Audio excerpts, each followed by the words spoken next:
So the first question is from Chris Taylor, who says, what do you think is going on in Houston right now? There follows a novel of some kind. Apparently it's all details about Houston, but I can... Okay. I'm just going to take the first line of the question because that's a great line. What do I think is happening in Houston right now? I talked about this on the Hot Mic show today, and I guess I'll be talking about it for a while because it's definitely in the news. And I think Houston really is showing America not only at its best but also at its most unique. Sorry for the repetition if you saw the show earlier today, but we have tremendous first responders. We've always held these people in very high esteem, of policemen and firemen and rescue, Coast Guard, all those guys, who, especially Coast Guard, who doesn't get anything like the publicity they deserve. But you got these guys jumping into dangerous situations and hanging from helicopters, and they're outstanding, as always. And it's nice to have a government that has the resources to get in there and do something. This is what government's supposed to do, is get in there in an emergency, get supplies to those people, defend the country, and pretty much that should be it. But in any event, it looks like the various state, federal, and local governments are coordinating and working together. And of course the media is doing everything they can to hang Trump with this in the same way they hung George Bush. I'm sure they thought it was just too good to be true. I mean, Katrina came in the 5th year of Bush's presidency, 4th, I guess. But I'm sure they were praying for this thing to be a debacle, and it's not a debacle. On the contrary, it seems to be well done, and it seems to be effective. And last number I heard was something like 25 lives lost, and it may be more than that. But given the magnitude of this disaster, people have said, I saw a New York Post headline today that said 160 billion. The damage from this hurricane and flooding is going to be more than Katrina and Hurricane Sandy that hit New York combined. So it's a big deal, and so they always have to try and hang Trump with something. A day ago, it was Melania was wearing high heel shoes out to the helicopter prior to taking a 2.5 hour plane ride on Air Force One, where presumably she could change into another pair of shoes. If she'd worn wading boots out of the White House, would that have satisfied the press, or would they have said, "Oh, Melania is trying to capitalize on this horrible tragedy; should be ashamed of themselves"? These people they just openly barking mad. The media has just lost their minds. So that was yesterday. Today there were reports that Trump was showing insufficient compassion. I guess that means he wasn't crying enough. And in the world that we live in today, in the progressive world anyway, it doesn't really matter what you do in terms of being effective and trying to end people's misery. The main thing is, do you look like you care?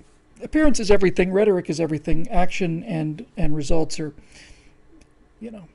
just details that fall where they may. So I don't know what they say I don't know what that means when they say that Trump should be showing more compassion. I guess it means he should be standing out there in front of some building crying someplace, which I'm sure would also be interpreted as as weakness and all the rest of it. So what's he supposed to do? But I don't want a president who cries, and I don't want a governor who's crying. And I remember the governor in Louisiana crying during Katrina, and I remember thinking, how about you go cry later? How would that be? Can you cry later? Because right now you're the governor of a state, and the state's in trouble, and we need you to step up in this emergency. So there's that.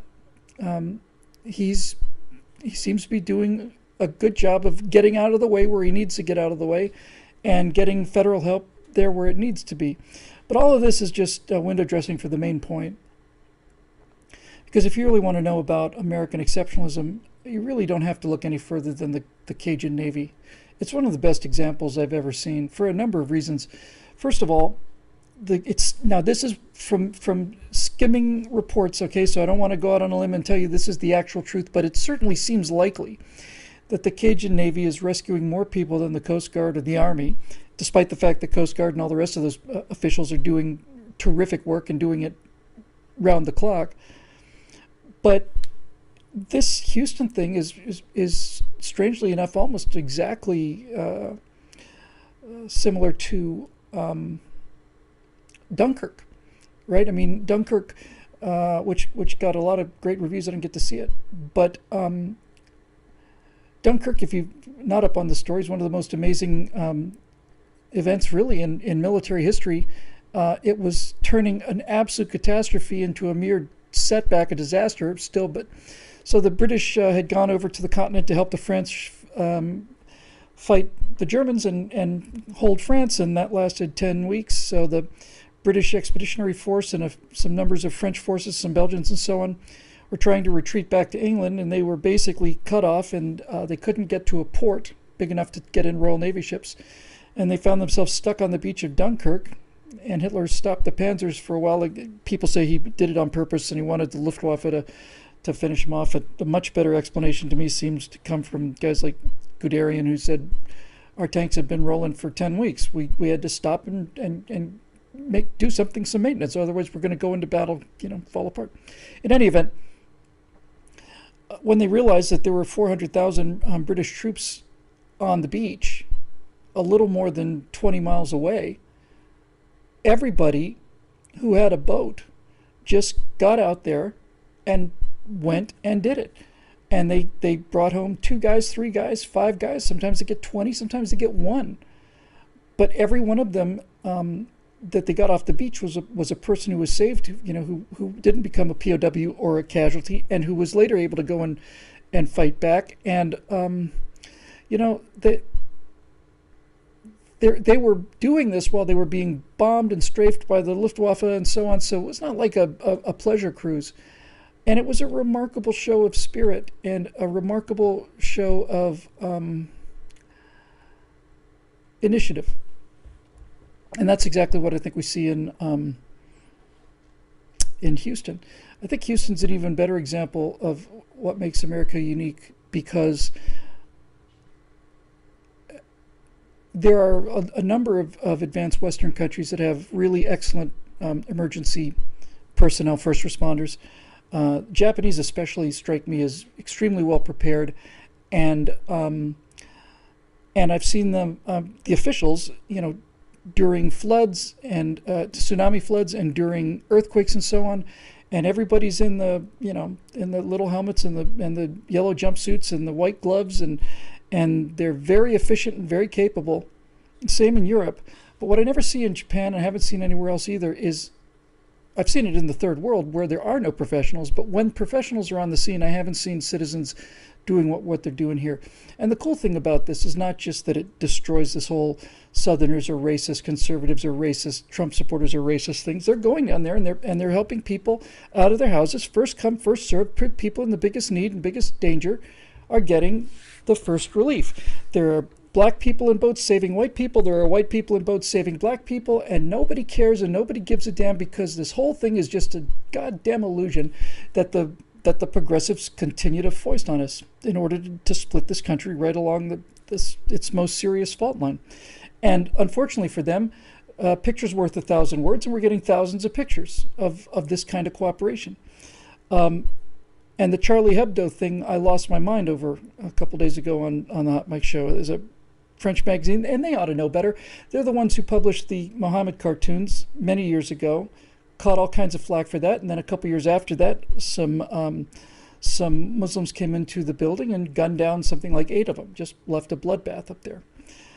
So Charlie Hebdo had a cover of the magazine, and it was a cartoon of just like deep water, and there were a series of white hands coming out of the water with the Nazi salute, and in the background were a bunch of half-drowned Nazi flags, and the headline said something to the effect of, here's proof that God exists because he's drowning all of the Nazis in Texas. And I just came unglued over that, Of all the people on the face of the earth who don't have a right to call Americans Nazis, it'd be the French. I wonder how many Southerners, and I wonder how many Texans died on the beaches of Normandy and in the hedgerows of Normandy and all across France. I wonder how many of them were killed saving their country that they were not able to save for themselves. And when I say not able to save for themselves, I really mean not willing. Most people don't know this, but the French Air Force was larger than the RAF, and they had more airplanes than the Luftwaffe did on the front anyway. The French army was bigger than the German army's invasion force, and they had more tanks. They just collapsed. And they collapsed because they had no morale. Okay. Well, so now Americans have to come over and give their lives to save your country, and we did it. And now you're going to accuse us of being Nazis? You want to call America land of Nazis? Because here in America, there's not a single case ever, not one, of a government official rounding up an American Jew and turning them over to German authorities for execution or internment. That never happened, not once. But it happened a hell of a lot of times in France. A lot of times in France. The French cooperated with the German occupiers, and they were rounding up French Jews and sending them off to be killed. So I don't want to hear a damn thing about Nazis coming from the goddamn French. Not on this one, not ever. Not ever. They'd be speaking German now if it weren't for these Southerners and these Texans who they slandered. And I know it, and you know it, and they know it. And that one really, really, really, really pissed me off. What do you say about that? I guess you just have to ignore it. But the one thing I was kind of skirting around, and I think that's really interesting, is this: we can all see. We can all see that individual citizens in Houston are going out there on boats and rescuing people. We can see the heroism, and we can see the compassion and the courage of the average American citizens out there, because they're simply going out in huge numbers and rescuing huge numbers of people. And that's visible. But what's not visible is this. No one thinks about the fact that these people brought their own boats. And that's a huge part of this. You can't have a Cajun Navy without a Navy. You can have a bunch of people standing around on the outskirts of the flooded areas looking in, but you can't have a Cajun Navy without Cajun citizens owning their own boats. It's a militia Navy is what it is. And this is something that's really passed over, and I don't blame you. I mean, I thought about it just a couple of days ago when I was thinking about the fact that you hear stories now, and have heard stories for days, and it's more coming, where people would basically take their big truck and hook it up to their big boat trailer, and they'd tow their personal boat in their personal truck on their personal dime, spending their own money on gas and lodging and food and everything else, to go and rescue people that they've never met before. And the aspect of the ownership thing is something that is really interesting to me, because in America, the most common person who works hard, and some of these people obviously work very hard. They work much harder than anybody in a New York City newspaper office is ever going to understand. Not ever. I split wood for an hour, and I thought I was going to die. If they work hard, if you work hard and you pay your bills and such, you can buy a big truck, and then you can buy a decent-sized boat. And that's within reach of virtually every hardworking person in America over the course of time. And these people who had bought these things for their own recreation had the resources to provide essentially an unbelievably sized Navy, the Army of Davids that Glenn Reynolds talked about more than 10 years ago, and nobody organized it. It organized itself. That's the best part of all. There wasn't anybody saying, we need all the boats within a certain mile area, and there wasn't somebody on the freeway saying, okay, you guys from Beaumont over here on this side, and you guys from Oklahoma City, you're over here. No, people just showed up, and they just started doing it. And this time the government let them. This time the government let them do what they needed to do, because it's Texas. And people talk about Texans and Texas and how stupid Texas is and how tough it is and how redneck it is. This is Texas. This is Texas right here, and to a large degree, it's the South. It's physical courage, moral courage, compassion. Many of the case workers I've seen on their caseworkers, they're not caseworkers. They're just citizens. They're guys. They're guys who change your tires at a Jiffy Lube, or they're the guys that you know, just run office buildings. So they're not caseworkers. But you know, you hear these people, and so many of them are talking about they're talking about things like prayer, and they're talking about, you know, love, and they're doing it out of love for their fellow citizens. And I interviewed this guy today who was on NRA TV, and I've already forgotten his name, and I think it's Ken Vaughn, something like that. And I told him about the Charlie Hebdo thing, and he just, you know, said, well, I'm not going to think about that right now. I'm not going to think about it. I'm just going to let it go. But I said to him on camera today on the Hot Mic Show, on camera, I said, what do you need? What can we do if we're not there? What do you need? And I thought he was going to say canned foods. I thought he was going to say tarps, or you know, something like that, sandbags. I was 100% sure he was going to say that. That's why I asked him, so we could, you know, help to send whatever resources we possibly could. And he said, we need prayer, and we need the media to stop lying to us about the state of this country. They need to stop lying. Please stop lying about this race war that they're inventing. It's just not true. Please stop. Please stop. That's what they want in Houston right now. They want the media to please stop doing this. So, please stop, but they won't. This is their livelihood. Division and hatred and agitation. Organizing, you know, social community organizers are just, they're agitators.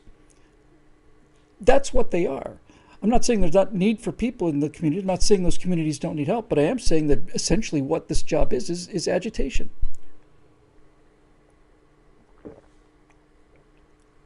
And think about that too. Put aside the Democrats. Just look at the Nazis, or look at the communists, or look at the Nicaraguans, or look at the Venezuelans, and so on. And you find that the people who are out of power and who want power send people out into the crowd and make them much more angry than they were otherwise. They start telling them lies or selective truths, and they amp it up. That's why it's called agitation. You start shaking things. You start shaking people and making them madder. You may have legitimate grievances, and that's fine.